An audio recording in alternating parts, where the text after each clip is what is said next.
Hi, fellow challengers and YouTube audience. Okay, you guys saw the video where I talked about going to see Michael Beckwith. And in the process of going to see him and then telling people about having seen him, I found myself trying to explain what I thought I heard. And I found myself digging a hole. I mean, and so I've been like, I bought the visioning, life visioning process, and so I've been listening to it.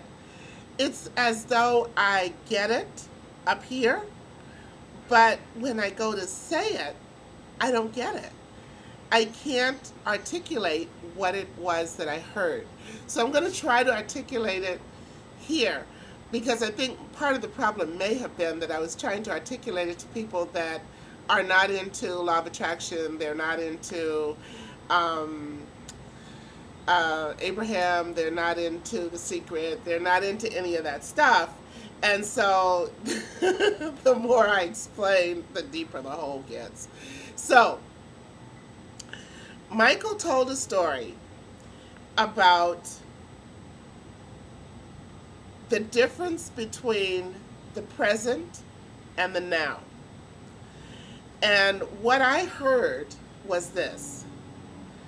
The story that he told was about he and Ricky being in New York, and they were on their way to the airport and about to be late. And so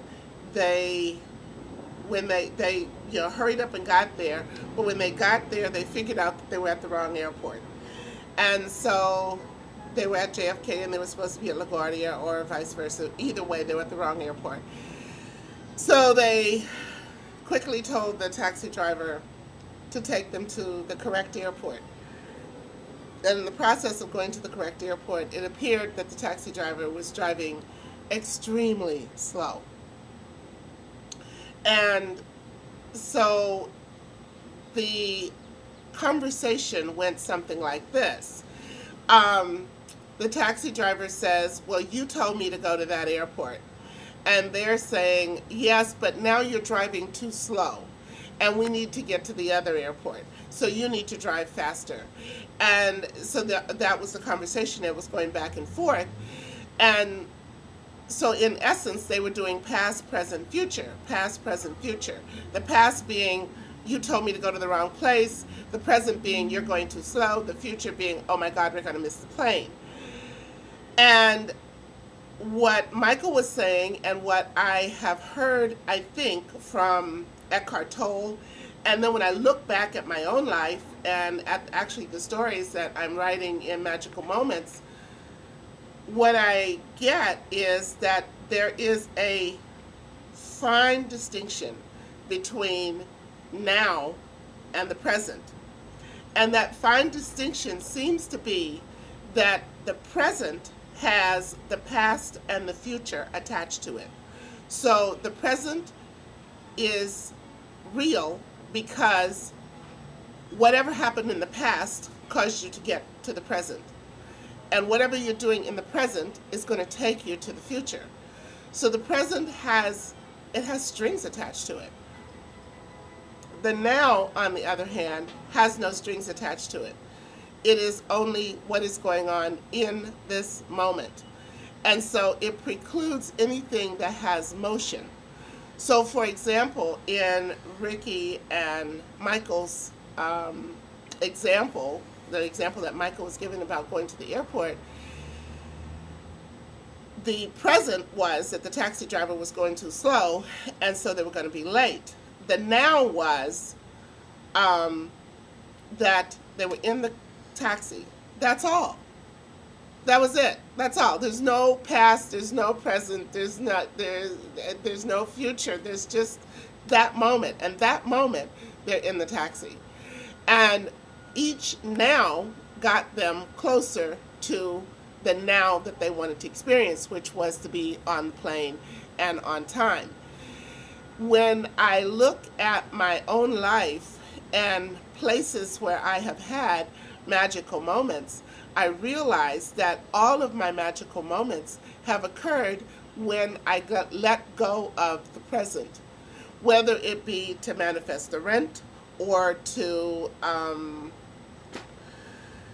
find a parking space. It doesn't seem to matter how big or small the manifestation is. What does seem to make a huge amount of difference is whether or not I'm totally present in the moment. And if I'm totally present in the moment, then I manifest. And it's not being totally present in the moment in order to manifest. It's just that being totally present in the moment causes the manifestation. Did you guys get that? It's like I hear it in my head. I understand it in my life. Even like getting over my cold, when I pulled myself away from, oh gosh, I don't feel good, and oh my God, I'm stuck in Oahu without my manuscript, and blah, blah, blah, blah, blah. When I pulled myself away from all of that and just went into the now I am in this nice apartment. Now I am going to go to sleep. Now I am getting well. Now I feel okay. Once I did that, it just happened. It was amazing. I went to sleep, I woke up the next morning, and voila. Yes, I did the tapping because it was in front of me. So it almost seems as though that you do what's in front of you, and the universe keeps pulling things as long as you stay, I shouldn't say you, as long as I stay in the now. The universe keeps putting things in front of me to stay in the now. And as long as I keep responding to the things that are in the now, I create.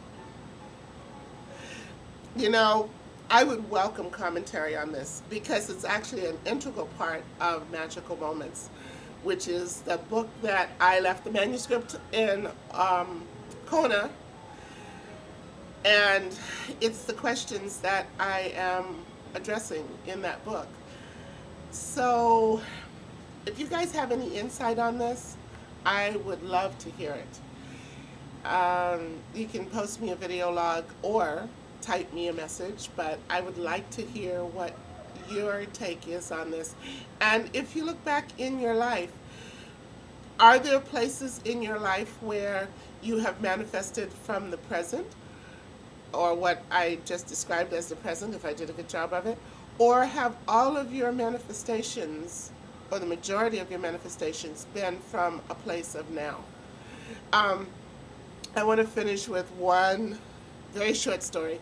My friend in Washington State was telling me about a situation that she had where she had done a lot of work for an architectural company, and the company's president took off with all the money, and she had no money, and she had no job, and her rent was due in 48 hours.